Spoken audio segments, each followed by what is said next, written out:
नए टॉपिक के साथ आप लोगों के सामने उपस्थित हूँ। आज का जो टॉपिक है मेरा वो है डायबिटीज़।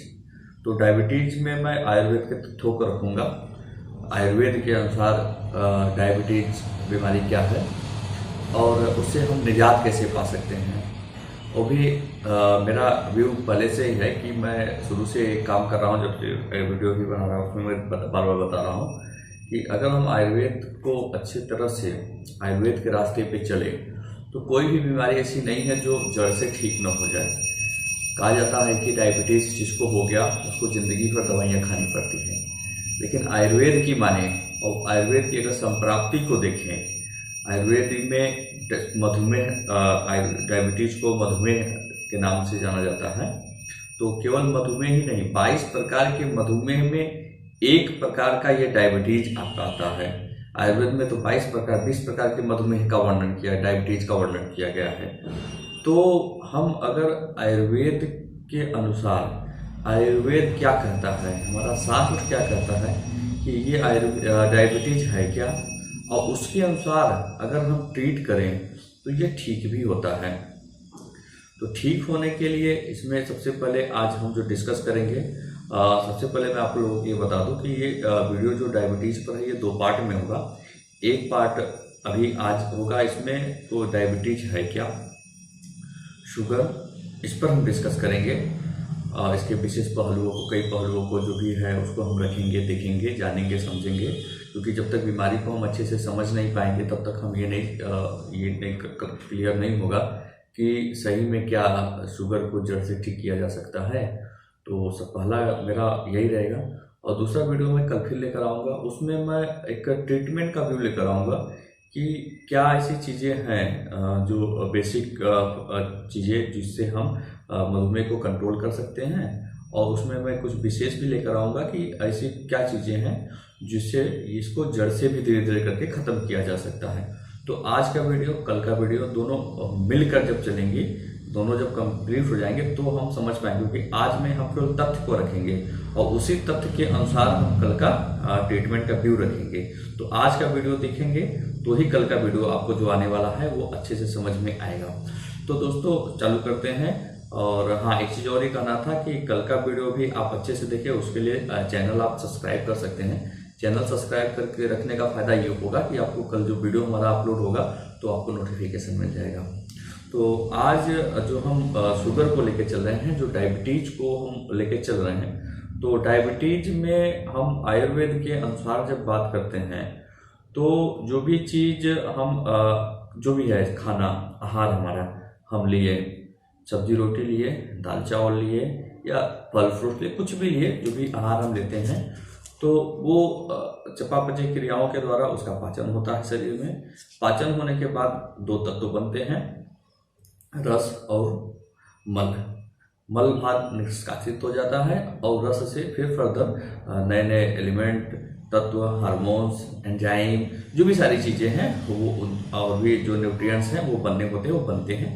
इसी श्रृंखला में हम लास्ट जो बनते जाता है तो ग्लूकोज भी एक प्रोडक्ट बनता है, और यही ग्लूकोज जिसको शुगर कहते हैं, ये जो है कि हमारे सेल्स में जाकर लास्ट में एनर्जी प्रदान करता है।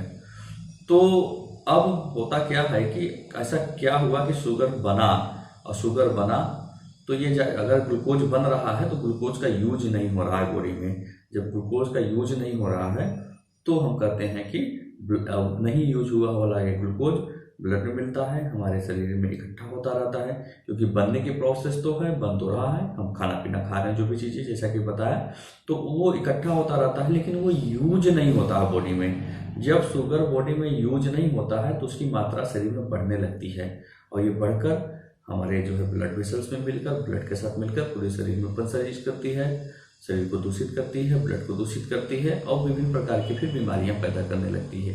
एक डायबिटीज़ है, डायबिटीज़ के साथ उसके कॉम्प्लिकेशंस आते हैं कुछ दिन में, परमेपिटिका जैसी बीमारियां, और भी जो diabetic nephropathy, diabetic neuropathy, diabetic retinopathy जैसी बीमारियां आने लगती हैं। तो ये जो शुगर है, ये जो ग्लूकोज है, ये बढ़ क्यों गया भाई? बन रहा है शरीर में तो यूज भी हो रहा है, सबका तो नहीं बढ़ जाता है, क्योंकि बन तो सब में रहा है, तो किसी किसी में ही बढ़ने लगता है। तो किसी किसी में बढ़ने लगता है। तो आयुर्वेद में निदान का वर्णन किया गया है। निदान का मतलब यह है कि क्यों किसी कोई बीमारी आ रही है तो उसके कारण क्या है। तो उसके कारण जो कि वर्णित है, सबसे पहले मैं मॉडर्न व्यू को थोड़ा सा रखूंगा कि उनका क्या कहना है। एक्चुअली होता यही है कि बीटा सेल, पेनक्रियाज का बीटा सेल होता है, उससे एक इंसुलिन का सिक्रीशन होता है और वो इंसुलिन शुगर को कन्वर्ट करता है। जैसा कि हम लोग जानते भी हैं, एक वर्ड प्रचलित है कि इंसुलिन डिपेंडेंट डायबिटीज और नॉन इंसुलिन डिपेंडेंट डायबिटीज। तो इंसुलिन डिपेंडेंट डायबिटीज में क्या होता है कि इसमें हमें बाहर से इंसुलिन लेना पड़ता है और जो इंसुलिन डिपेंडेंट नहीं है वो दवा खाकर काम चलाते हैं। तो क्या है ये इंसुलिन? इंसुलिन बीटा सेल से सिक्रेट होने वाला एक प्रकार का केमिकल है जो क्या करता है, उसका बस इतना काम है कि जो फाइनल प्रोडक्ट पाचन के बाद जो ग्लूकोज बना, अब ये ग्लूकोज यहाँ रखा हुआ है, ये इंसुलिन उसको कन्वर्टर का काम करता है। इंसुलिन आया, यहाँ हमारी बॉडी का सेल है, ये ग्लूकोज है, ये बॉडी का सेल्स है। अब ये ग्लूकोज यहाँ से स्वतः सेल में नहीं यूज होता है, स्वतः सेल में नहीं जाता है। एक एग्जांपल हम लेते हैं, जैसे कि मान लीजिए कि ये यहाँ पे थाली में खाना रख दिए, ये हमारा मुंह है, अब ये खाना उठकर नहीं जाएगा। उसी प्रकार शुगर जो है कि बन गया लेकिन वो बॉडी में नहीं जाएगा। तो ये हमारा हाथ है, ये यहाँ से हाथ से उठाए और मुंह में डाल लिए, ये इंसुलिन का काम करता है। इंसुलिन उस तरह वहां से शुगर उठाएगा और यहाँ सेल में डाल देगा, उसका यूज हो गया। तो अब इंसुलिन डिपेंडेंट, इंसुलिन का सिक्रीशन अगर बीटा सेल में कोई खराबी आ गई, पेनक्रियाज में कोई खराबी आ गई, पेनक्रियाज में भी बीटा सेल होता है, या इंसुलिन का सिक्रीशन नहीं हो रहा है, बेसिकली होता यही है कि कहीं रुकावट हो गया या बीटा सेल्स जो है प्रॉपर तरीके से काम नहीं कर रहा है, तो इंसुलिन का सिक्रीशन नहीं होगा या कम मात्रा में सिक्रीशन होगा। कम मात्रा में होगा या नहीं होगा तो उसमें क्या होगा कि अब वो कन्वर्टर नहीं है। अब कन्वर्टर नहीं है तो इंसुलिन उसको कन्वर्ट, इंसुलिन है नहीं तो कन्वर्ट करेगा नहीं, तो यहाँ शुगर की मात्रा बढ़ती जाएगी। अब शुगर की मात्रा बढ़ती जाएगी तो बढ़ते बढ़ते हमारे ब्लड मिलेगा, वही फिर ग्लूकोज डायबिटीज हो गया। एक कारण ये हो गया इंसुलिन डिफिशियंसी। दूसरा होता है कि अब मान लीजिए इंसुलिन ठीक है, बीटा सेल्स ठीक है बॉडी का मेरे, और इंसुलिन प्रॉपर मात्रा में निकल रहा है, लेकिन अब ये जो यहाँ से उठा के यहाँ कन्वर्ट कर दिया, तो ये जो मेरा मुंह है ये खुलना चाहिए। सेल्स के भी मुंह होते हैं, वो खुलेंगे तो उसको कैप्चर करेंगे, उसको हम अपनी जो है मॉडर्न टर्मिनोलॉजी में बोलेंगे रिसेप्टर्स। तो दूसरे तरफ जो सेल्स होते हैं उस पर रिसेप्टर होते हैं, जैसे इंसुलिन शुगर को कन्वर्ट करेगा रिसेप्टर उसको रिसीव कर लेते हैं। अब किसी भी डिफॉर्मिटीज की वजह से ये जो सेल है, रिसेप्टर्स हैं, ये ब्लॉक हो जाए, ये रिएक्ट ना करें, ये रिस्पॉन्स न दे शुगर को और इंसुलिन को, तब भी वही हो जाता है। फिर भी वो कितना उठा उठा के फेंकता रहे, यूज नहीं होगा, नहीं यूज होगा तो भी बढ़ने लगता है बॉडी में शुगर। तो अब ये दो कारण हो गए, एक रिसेप्टर ब्लॉक हो जाए, दूसरा बीटा सेल का फंक्शन अच्छे से ना हो, बीटा सेल से इंसुलिन का सिक्रेशन ना हो। ये दो मेजर कारण होते हैं। अगर इन दोनों कारण को अगर हम अपने आयुर्वेद के अनुसार देखें तो हमारे आयुर्वेद में कहते हैं कि डायबिटीज होने में जो दोष इन्वॉल्व होते हैं, वात पित्त कफ, तीनों दोष इन्वॉल्व होते हैं, और रस रक्त मांस मेद अस्थि मज्जा और शुक्र, ये 7 प्रकार के धातु होते हैं, सारी धातुएं दूषित होती हैं। दोष विकृत होकर सारी धातुओं को दूषित कर देते हैं। तो अब जो है कि कहा जाता था पहले कि डायबिटीज पहले जमाने में जो बड़े घराने के लोग होते हैं, जो गद्दे पे दिन भर बैठे रहते थे, ऐसे लोगों को जो शारीरिक श्रम नहीं करते थे, ऐसे लोगों को ही शुगर हुआ करता था। और आज के समय में दोस्तों, आज के समय का जो लाइफ स्टाइल है वो सबके साथ वही है।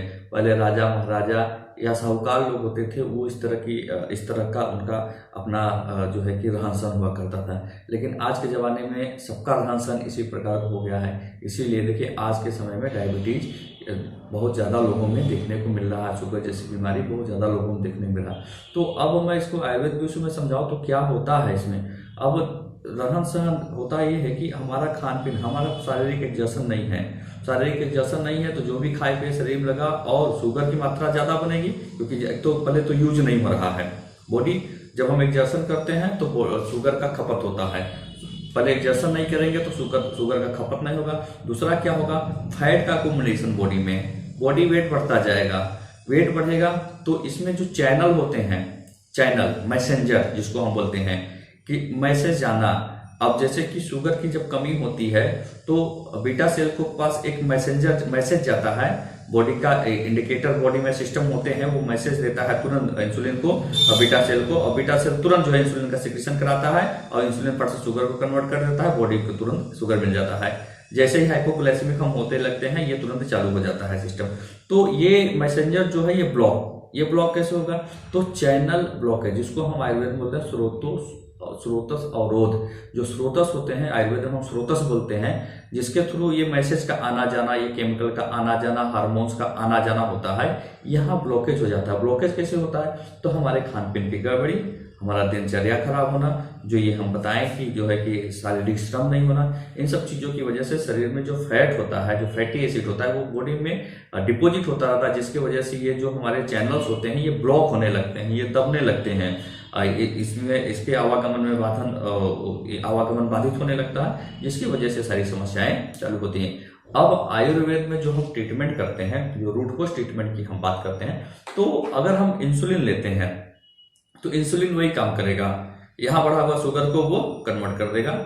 यहाँ हम टैबलेट खाते हैं तो रिसेप्टर को थोड़े समय के लिए खोल देगा।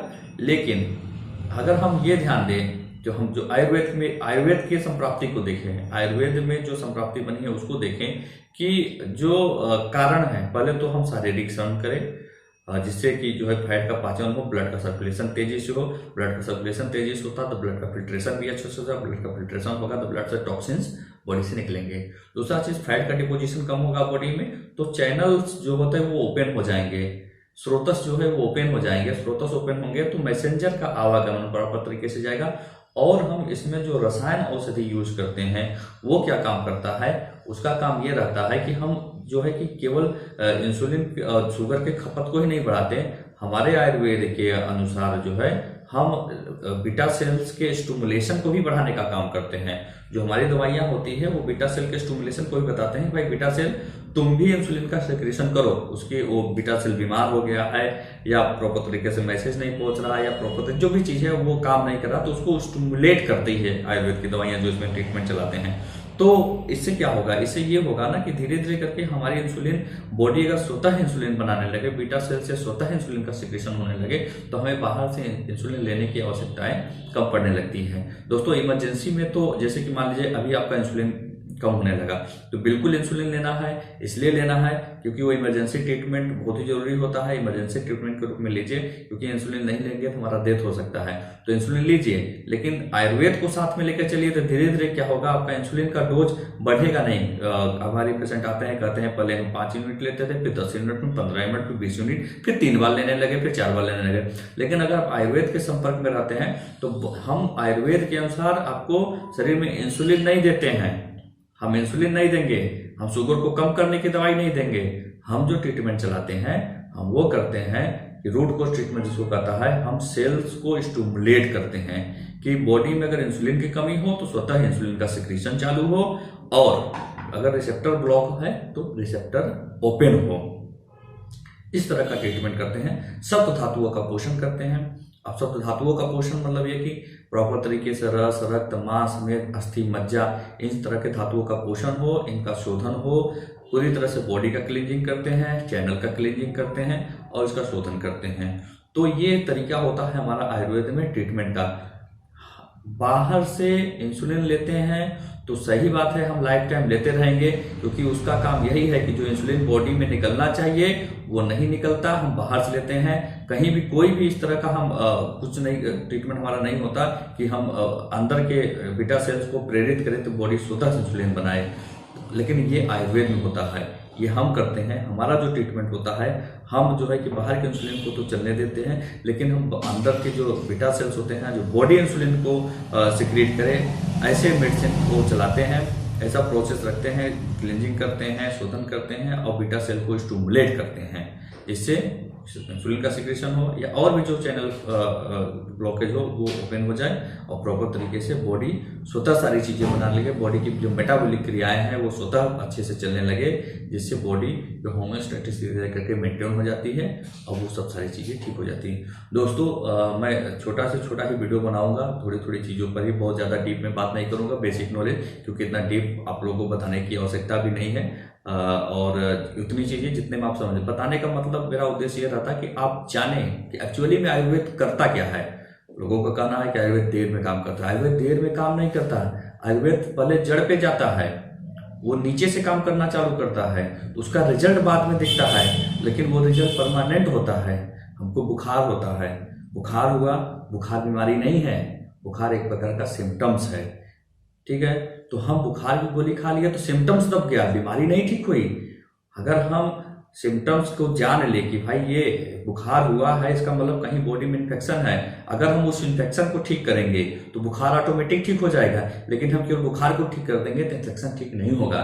इसी प्रकार और अगर हम इन्फेक्शन को ठीक करेंगे तो बुखार थोड़ा टाइम लेगा, लेकिन बुखार अपने आप ठीक हो जाएगा। उसी प्रकार शुगर में भी यही चीज होती है, हर बीमारी में यही होती है। आयुर्वेद रूट कोज ट्रीटमेंट होता है, ये तुरंत जाकर सिम्टम्स पे काम नहीं करता, ये जाकर रूट पे काम करता है। और जैसे जैसे वहाँ की जो समस्याएं हैं, वहाँ की जो विकृति है, वो विकृति जब धीरे धीरे करके ठीक होने लगती है, अपनी प्रकृति अवस्था में आ जाती है, तो ऑटोमेटिक बीमारी का लक्षण जो हमें दिखता है वो भी कम होने लगता है। थोड़ा टाइम लगता है, लेकिन दवा देर से एक्शन नहीं करती, दवा तुरंत एक्शन करती है, लेकिन जो एक्शन का मोड है वो दूसरी तरीके से है, रिजल्ट हमको देर में दिखता है। ये मेरा कहना है आप लोगों से। कल मेरा दूसरी वीडियो होगा, फिर से मैं कहता हूँ आप लोग चैनल सब्सक्राइब कर सकते हैं मेरा, इसलिए कि कल मैं दूसरा वीडियो डालूंगा इस पर, तो मैं कुछ हर्ब्स लेकर आऊंगा, उसका मैं पहचान भी कराऊंगा, जो आप लोगों के अगल बगल कहीं भी मिल जाएगा आप लोगों को, जिसको आप अच्छे से यूज कर सकते हैं। तो उसमें 2-3 चीजें मैं रखूंगा, रसायन औषधि जो स्टिमुलेट होते हैं, जो सेल्स को स्टिमुलेट करने वाले होते हैं, बीटा सेल हो चाहे हमारे रिसेप्टर हो, और कुछ इस तरह के इंसुलिन जैसे वर्क करने वाले या डायबिटीज शुगर को कम करने वाली चीज़ें, और लीवर को के फंक्शंस को स्टिमुलेट करने वाले ऐसी ऐसी कुछ चीज़ें, जो एक प्रोसेस होता है कि हम क्या करें कि हमारे ये सिस्टम पूरी तरह से ठीक हो जाए। तो मैं कुछ हर्ब्स भी रखूंगा, मैं उसकी भी पहचान कराऊंगा, और एक बेसिक ट्रीटमेंट क्या होना चाहिए, और एक बेसिक योग वगैरह भी, योग एक्सरसाइज भी क्या होने चाहिए। अगर उसको 5 से 10 मिनट हम करते रहें तो उससे भी जो है कि आप लोगों को बहुत अच्छा रिस्पांस मिलेगा, और बहुत ही अच्छे तरीके से आप अपने शुगर को मेंटेन कर सकते हैं बिना कॉम्प्लिकेशंस के, बिना किसी प्रॉब्लम के। और एक तो भ्रम, मन से भ्रम ये निकाल दे कि आयुर्वेद की वजह से किडनी फेल हो जाएगी, आयुर्वेद की वजह से लीवर फेल हो जाएगा, ये केवल एक भ्रम करने वाली बातें होती है। ऐसा कुछ भी नहीं होता। अगर प्रॉपर तरीके से अच्छे से आयुर्वेद को फॉलो किया जाए और डॉक्टर के परामर्श अनुसार, जैसा कि डॉक्टर बताता है उसके अनुसार, उसकी बातों को ध्यान में रखते हुए, अच्छे डॉक्टर, अच्छे वैद्य की निगरानी में अगर हम आयुर्वेद का ट्रीटमेंट करते हैं तो कोई भी साइड इफेक्ट नहीं, बल्कि बॉडी स्वस्थ और निरोगी हो जाता है। इसी बातों के साथ आज का हम सेशन को खत्म करते हैं दोस्तों।